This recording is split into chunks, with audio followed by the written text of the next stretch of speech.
या मोर्चाचे आपण बघतोय किती मोठ्या प्रमाणात लोक जे आहेत आपण बघतोय 2 मिनिटं थांबा पाठीमागे बघतोय आपण फार मोठ्या प्रमाणात बौद्ध अनुयायी जे या मोर्चामध्ये सामील झालेले आहेत। हा मोर्चा खास करून बुद्ध लेणी वाचवा अशा पद्धतीचा हा मोर्चा आहे। संबंध जिल्हा असेल मराठवाड्यातील बौद्ध समाज या ठिकाणी एकत्रित आलेला आहे। क्रांती चौकातून बघतो आपण इकडे समोर सुद्धा फार मोठ्या प्रमाणात लोक आहेत। हा मोठा जमाव जमलेला आहे। आता इथून क्रांती चौकातून हा मोर्चा जाईल विभागीय आयुक्त कार्यालयात। नेमका हा मोर्चा कशासाठी आहे आणि काय संताप बौद्ध धर्माचा आहे आपण समजून घेऊया। अरुण बोर्डे आयोजक आहेत मोर्चाचे। भाऊ काय म्हणाल, काय म्हणणं आहे नेमकं? आम्ही बौद्ध लेणी वाचवण्यासाठी 8 दिवसापूर्वी पोलीस आयुक्त महानगरपालिका आयुक्त यांनी बौद्ध लेणी ही जी आमचा जिव्हाळ्याचा प्रश्न आहे ती बौद्ध लेणी तोडण्यासाठी बौद्ध लेणीला एक नोटीस लावलेली होती पोलिसांनी की हे अतिक्रमण आहे आणि बौद्ध लेणी बौद्ध विहार हे तोडायचं आहे। म्हणून हे आम्ही 8 दिवसामध्ये पोलिसाला इंटिमेशन दिलं होतं। ती बौद्ध लेणीची जागा ही ॲग्रिकल्चरची असून ही जागा नियमित केलेली आहे, गायरन आहे। 2005च्या महाराष्ट्र शासनाच्या JR प्रमाणे ती जागा कायमच झालेली आहे। पण जाणून बुजून इथल्या काही जातीवादी सरकारमधल्या आमदार खासदार जे कोणी पदाधिकारी असतील, प्रशासनामधले कोणी अधिकारी असेल, ते अधिकारी ही बौद्ध लेणी तोडण्यासाठी प्रयत्न करीत आहे। त्याचे प्रयत्न हाणून पाडण्यासाठी आज लाखोचा हा जनसमूह या त्याच्यासाठी इथं आलेला आहे। आमची मागणी अशी आहे बौद्ध लेणी ही रेग्युलराइज झाली पाहिजे, बौद्ध विहाराचं मंजुरी मिळाली पाहिजे।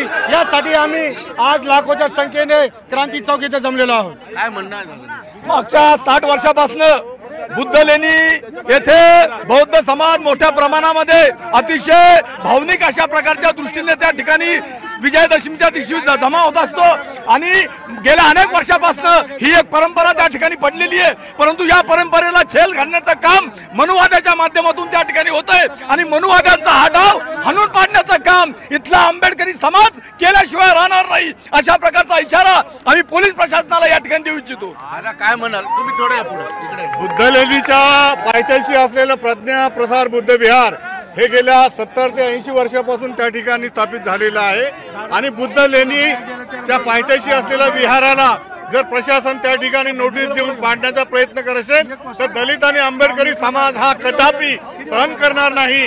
कारण आज बुद्ध लेणीच्या बचाव मोर्चासाठी लाखो जनसमुदाय या ठिकाणी उपस्थित झालेला आहे। भारतीय बौद्ध महासभाच्या वतीनं आणि या तमाम आंबेडकरी समाजाच्या वतीनं आज आम्ही शासनाला इशारा देऊ इच्छितो की बुद्ध लेणीचा प्रसार बंदीला हात लावण्याचा प्रयत्न केला तर समाज कदापि त्यांना माफ करणार नाही असं या ठिकाणी मला प्रामुख्याने काय म्हणाल, काय संताप आहे म्हणाल? हा जनसमुदाय पाहिल्यानंतर त्या ही माणसं पेटून निघालेली आहे, युवक पेटून निघालेला आहे, म्हातारे कोतारे रस्त्यावर आलेले आहेत। हा भावनेचा प्रश्न आहे आणि या भावनेला सरकारने हात घातलेला आहे। सरकारला हे महाग पडणार आहे। म्हणून आम्ही निर्भरेचा इशारा देतो की बौद्ध लेणीला त्यांनी तीर्थक्षेत्राचा दर्जा देण्यात यावं आणि बौद्ध लेणी म्हणून ते सर्किट डिक्लेअर करावे आणि सगळ्या सुखसुविधा देण्यात याव्या आणि याच्यानंतर त्या ठिकाणी कोणी कानाडोळा करून पाहणार नाहीत याची दक्षता घ्यावी। निश्चितपणे तरुण सुद्धा फार मोठ्या प्रमाणात आहे। काय म्हणणार तुम्ही? 8 दिवस झालं मोर्चासाठी तयारी करताय, मुस्लिम समाजात सुद्धा पाठिंबा MM जलीने पाठिंबा दिला। जेवढे काही बहुजनवादी आहेत ते सगळे या मोर्चामध्ये सामील झालेले आहेत। याच्यामध्ये आमची जी बौद्ध लेणी आहे मुळात तो अतिक्रमित परिसर नाही, परंतु प्रशासनाच्या वतीनं हेतुतः बौद्ध अनुयायांच्या भावना भडकवण्याकरिता त्या ठिकाणी ती नोटीस लावण्यात आलेली आहे। आज काही जरी ते म्हणत असले की ते आम्ही नोटीस मागे घेतलेली आहे परंतु यांचे मनसुबे उघड आहेत। यांना हिसका दाखवण्याकरिता लोकशाही मार्गाने या ठिकाणी आम्ही आंबेडकरी चळवळीच्या आणि बौद्ध भिक्षू महासंघाच्या वतीनं या मोर्चाचं आयोजन केलेलं आहे। निश्चितपणे अत्यंबरे साहेब काय म्हणाल? इकडे कॅमेरा आहे, थोडे इकडे बघून बोला, काय म्हणणं आहे? 60 वर्षापासून असलेली बुद्ध लेणी या राज्याचे मुख्यमंत्री तुम्ही आता बौद्ध भिक्खूला वर्षावर जेवण देण्यापेक्षा ही लेणी आदरणीय विशुद्धानंद भंतेजीच्या ताब्यात द्या, JR काढा, त्याला तीर्थक्षेत्राचा दर्जा द्या आणि 50 एकर जमीन विद्यापीठाची आहे को कोणाची आहो शासनाने ते विशुद्धानंद बोधीच्या ट्रस्टला द्यायची, तीर्थक्षेत्राचा दर्जा करायचा आणि 100 कोटी रुपये देऊन विकास करायचा। निश्चितपणे आपण बघितलं. बाळूभाऊ काय म्हणाल? संताप आहे लोकांच्या मनात. लोकांच्या मनामध्ये शंका अशी आहे की हे जातीवादी सरकार असून एवढ्या वर्षानं ह्या ठिकाणी हा कार्यक्रम एकदम गुण्यागोविंदानं साजरा केला जातो. हे सरकार जेव्हापासून सत्तेवर आलेलं आहे यांना समाजामध्ये भांडण लावण्याशिवाय दुसरं काही काम उरलेलं नाहीये. निश्चितपणे आपण बघितलं या ठिकाणी संताप आहे लोकांच्या मनामध्ये की लेणीला नोटीस दिली आणि नेटी पाडण्यासाठीचा प्रयत्न प्रशासन करते असा आरोप एकंदरीतच या सर्व दलित समाजातील संघटना असतील, वेगवेगळे पक्ष असतील, आपण बघतोय फार मोठ्या प्रमाणात महिलासुद्धा या ठिकाणी आलेल्या आहेत. महिलांचाही सहभाग फार मोठ्या प्रमाणात आहे. मोर्चाला सुरू व्हायला अजून वेळ आहे, मात्र आपण बघतोय की पूर्ण क्रांती चौक या ठिकाणी बौद्ध अनुयायांनी जो आहे भरून गेलेला आहे. मोर्चा या सुरुवात व्हायला जवळपास 1 तास आहे, मात्र त्या आधीपासूनच अर्धा औरंगाबाद या ठिकाणी बंद झाल्यासारखी परिस्थिती आहे. कारण हा चौक महत्त्वाचा आहे. हा चौक बंद म्हणजे शहरातील अर्ध्या रस्त्यांवर त्याचा परिणाम होत असतो.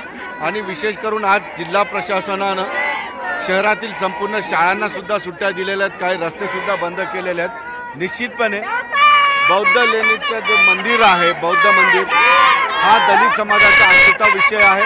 त्यामुळं त्या ठिकाणी अतिक्रमणच्या याच्यामध्ये ती बौद्ध लेणी धरून तिला नोटीस चिटकवली, नोटीस पाडण्याची नोटीस दिली. त्यामुळं दलित समाज रस्त्यावर उतरलेला आहे. महत्त्वाची गोष्ट अशी आहे की 12 तारखेपर्यंत जो आहे 12 तारखेपर्यंत दसऱ्याच्या 1 मिनिट आपण बघतोय की 12 तारखेला याच लेणीवर मराठवाडा नाही तर राज्यभरातून बौद्ध अनुयायी त्या ठिकाणी येत असतात दसऱ्याला. हा दसरा यावर्षीचा दसरा 12 तारखेला आहे आणि 12 तारखेच्या आत जर लेणीबद्दलचा सकारात्मक निर्णय नाही झाला तर 12 तारखेला जे काय राज्यभरातून लाखो अनुयायी बौद्ध लेणीवर येतील त्या ठिकाणी ठिय्या आंदोलन करतील असा इशारा सुद्धा या ठिकाणी सरकारला देण्यात आलेला आहे. त्यामुळे सरकारने सकारात्मक पावलं उचलून बौद्ध समाजाचं समाधान करणं गरजेचं आहे.